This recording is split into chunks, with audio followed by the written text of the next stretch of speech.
آیا قرآن کریم جس چیز کے بارے میں نازل ہو چکی ہے تو کیا اس کے لیے وہی مخصوص ہے؟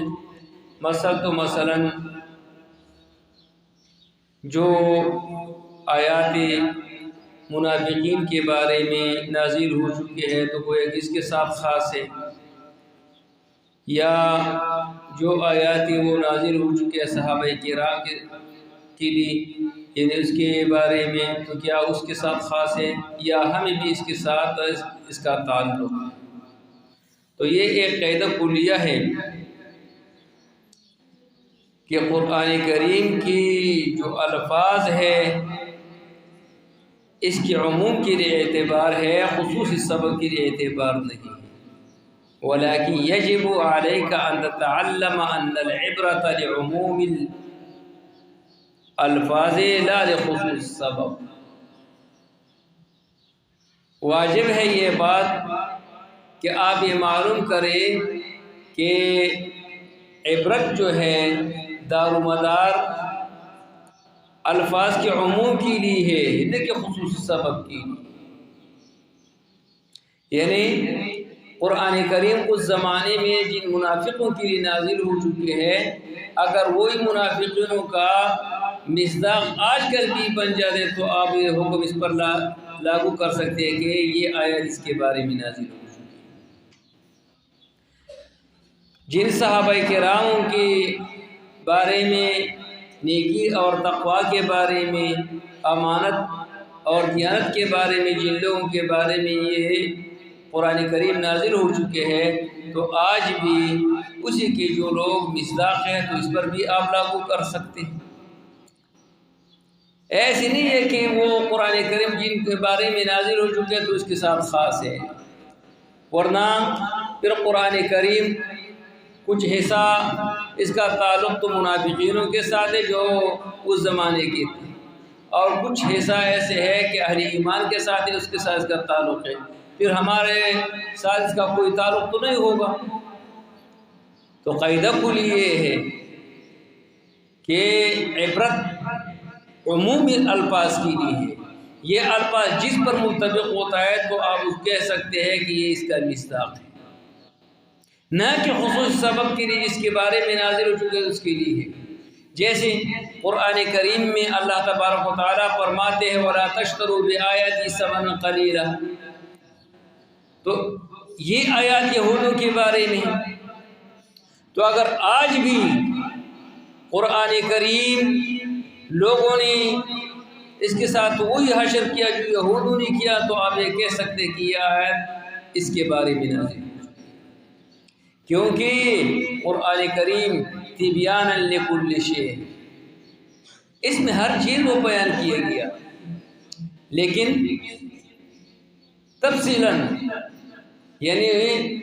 بڑے بڑے نشانات وغیرہ وہ قرآن کریم نے بیان کیا ہے، لہٰذا زندگی میں جو مسائل پیش آنے والا ہے وہ سارے کے سارے قرآن کریم میں موجود ہیں۔ اس لیے جو اسباب نزول کے بارے میں جو کتابیں ہیں، ان میں سے جلال الدین سیوطی رحمہ اللہ کی بھی ایک کتاب ہے معرفت اسباب النزول۔ اسی طرح جو نزول کے بارے میں جو بعضی تفاسیر ہے، جیسے تفسیر خازن ہے، معالم التنزیل ہے، اور اسی طرح در المنصور ہے، ابن جریر طبری ہے، اور ابن کثیر ہے، یہ بعض حضراتوں نے باقاعدگی کے ساتھ قرآن کریم کی جو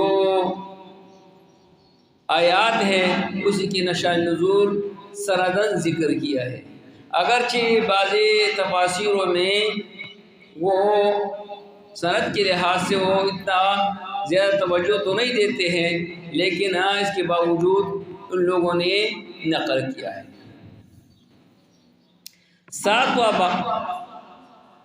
جو مسئلہ ہے اصول القرآن میں سے ترتیب الصور والآیات، یعنی 7 اصول قرآن کریم کی جو یہ ترتیب الصورت ہے اور آیات ہے، کیا یہ توقیفی ہے یا اجتہادی ہے؟ یعنی جو موجودہ قرآن مجید ہے جس میں آیاتوں کی ترتیب ہے اور جس میں صورتوں کی ترتیب ہے، کیا یہ ترتیب اللہ واللہ کے رسول سے مروی ہے، یعنی نصی قطعی کی ذریعے سے ثابت ہے، یا یہ ترتیب صحابہ کرام نے دیا؟ تو آیاتوں کے بارے میں تو یہ یقینی ہے کہ یہ ترتیبی توقیفی ہے، یعنی سورۃ بقرہ کی جو ابتدا سے لے کر آخر تک اور سورہ آل عمران سے اول سے لے کر آخر تک یہ ترتیب باقاعدگی کے ساتھ رسول اللہ صلی اللہ علیہ وسلم سے ثابت ہے۔ یہ ترتیب توقیفی ہے، اس میں بندہ آگے پیچھے نہیں کر سکتے ہیں کہ پیچھے والا آیات آگے لے جائے آگے والا پیچھے لے جائے۔ یہ ترتیب یہ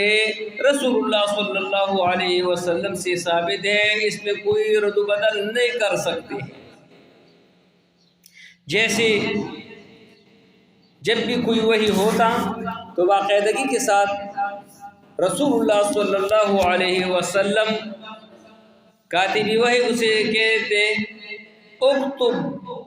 آیت کذا فی مکان کذا، کہ یہ آیات قرآن جگہ میں لکھو، یہ قرآن صورت کے ساتھ لکھو، یہ اس جگہ میں لکھو۔ تو یہ جو ترتیب الآیات ہے یہ توقیفی ہے، یہ اللہ سے ہمیں ایسے ہی ملے ہے کہ اسی طریقے سے لوح محفوظ میں پائی جاتی۔ البتہ یہ جو ترتیب الصور ہے اس میں 3 اقوال ہے۔ جو قرآن کریم کی جو ترتیب ہے سورتوں کی، اس میں 3 اقوال ہیں۔ بعض حضرات فرماتے ہیں کہ پہلے سورہ فاتحہ، پھر سورہ بقرہ، آل عمران، سورہ نساء، مائدہ، انعام، اعراف، انفال، توبہ، یونس، اور اسی طرح ترتیب پہ یہ ترتیب ہو۔ بعض حضرات فرماتے کہ یہ توقیفی ہے، اور جس طریقے سے آج ہمارے سامنے قرآن مجید ہے یہ بعینہ لوح محفوظ میں بھی ایسی سی ترتیب بھی موجود ہے۔ جو یہ ترتیب عثمانی ہے، جیسے مشکات کے ایک حدیث میں اس کی طرف اشارہ دیا گیا، لیکن یہ اسی حدیث میں ایک راوی ہے یزید الفارسی، یہ لین الحدیث ہے، لہذا وہ حدیث سنداً ضعیف۔ دوسرا قول یہ ہے کہ قرآن کریم کی جو سوروں کے درمیان میں جو ترتیب ہے یہ ترتیب اجتہادی ہے،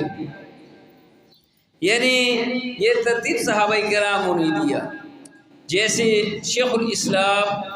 ابن تیمیہ رحمہ اللہ نے دقائق تفسیر میں اس کی طرف وہ اشارہ کیا گیا، اور فرماتے ہیں کہ عبداللہ بن مسعود رضی اللہ عنہ کے پاس جو مذہب موجود تھے اس کا ترتیب جدا تھی۔ زید بن حارثہ زید بن ثابت رضی اللہ عنہ کے پاس جو قرآن مجید کا جو مذہب موجود تھے اس کا ترتیب علیحدہ تھے۔ قرآن کریم جو حضرت عثمان رضی اللہ عنہ کے پاس موجود تھی اس کا ترتیب علیحدہ ہے۔ ابی بن کعب رضی اللہ عنہ کے پاس جو قرآن مجید موجود تھی اس کا ترتیب علیحدہ۔ گویا کہ 4 صحابہ کرام کے پاس جو مستقل نسخے موجود تھے، ہر ایک کا ترتیب علیحدہ یعنی علیحدہ ترتیب تھی۔ تو لہٰذا قرآن کریم کی جو سوروں کی ترتیب ہے یہ ترتیبی اجتہادی ہے، یہ توقیفی نہیں ہے۔ تیسرا قول یہ ہے کہ چند سورتوں کے درمیان میں ترتیب توقیفی ہے، جیسے سورہ بقرہ، سورہ آل عمران، اور اسی طرح حوامی میں 7 اس میں ترتیبی توقیف کی ہے، اور باقی سوروں کے درمیان میں جو ترتیب ہے یہ ترتیب اجتہادی ہے، یہ ترتیب حضرت عثمان رضی اللہ تعالیٰ عنہ کے نے دی ہے یہ ترتیب۔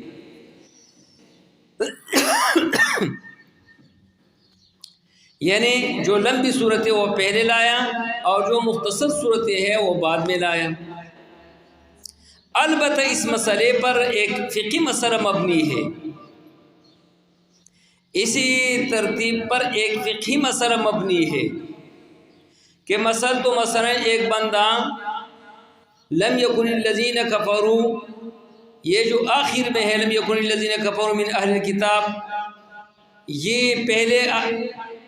رکعت میں پڑھ لیتے ہیں اور دوسری رکعت میں لا اقسم بہذا البلد وانت حل بہذا البلد لا اقسم بیوم القیامہ، یہ صورت بعد میں پڑھ لیتے ہیں دوسری رکعت میں، تو یہ جائز ہے یا ناجائز ہے؟ تو جواز میں کوئی اختلاف نہیں ہے، جائز تو ہے۔ اگر آپ نے ایک صورت آخر میں سے پہلے رکعت میں پڑھ لیا اور دوسری رکعت میں ابتدا سے آپ نے کوئی صورت پڑھ لیا تو اس میں کوئی مضائقہ نہیں ہے، جائز ہے۔ البتہ بہتر یہ ہے کہ ترتیب وار پڑھے،